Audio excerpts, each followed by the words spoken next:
la lecture des réalités peut générer des ambiguïtés considérables.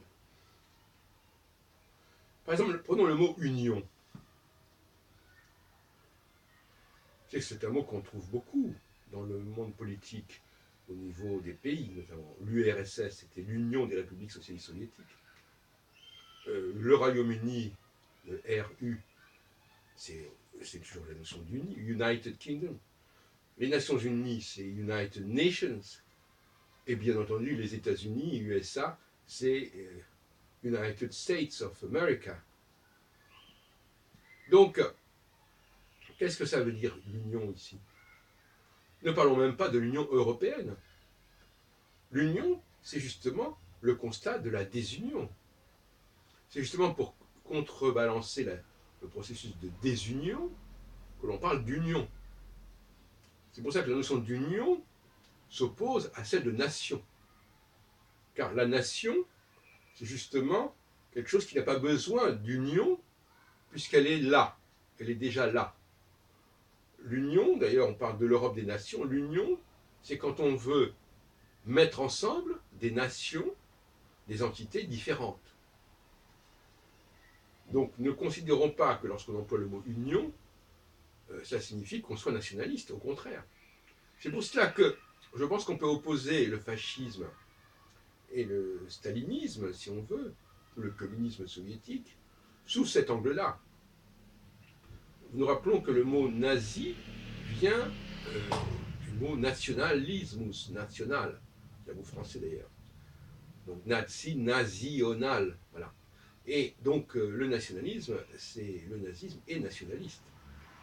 Et face au nazisme nationaliste, l'Union des républiques socialistes soviétiques et après la guerre, le pacte de Varsovie, qui réunissait un certain nombre de pays, disons, satellites de l'Europe dite de l'Est, c'est un phénomène qui est totalement différent, qui implique une diversité, la conscience, le fait d'assumer cette diversité, l'union des républiques, où déjà il y a un pluriel des républiques socialistes soviétiques, et inversement, quand on n'a pas le pluriel, et quand on n'a pas l'idée d'union, voilà, on n'est pas dans une démarche, comment dirais-je,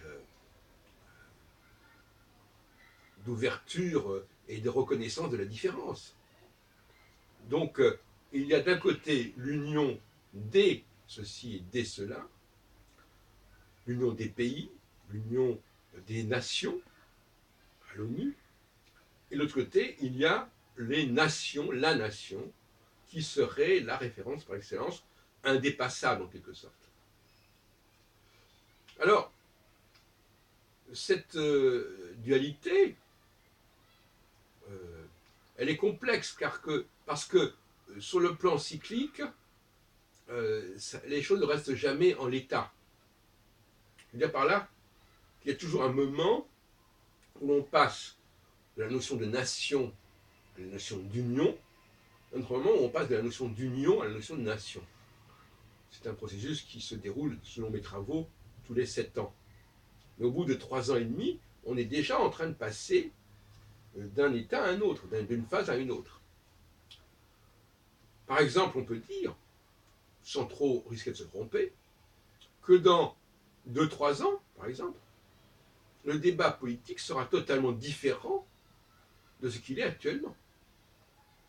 Et que l'on reviendra en force, même avant, on reviendra en force sur la notion d'union, sur la notion de cohabitation des différences, des différentes entités, de régulation des différences, de la diversité. C'est le fameux mot que j'emploie maintenant, la phase oméga. Il y a la phase oméga, c'est la phase d'union, c'est la phase de la diversité, de la fait d'accepter la diversité. Alors cette diversité, ça peut aller très loin, la notion de diversité.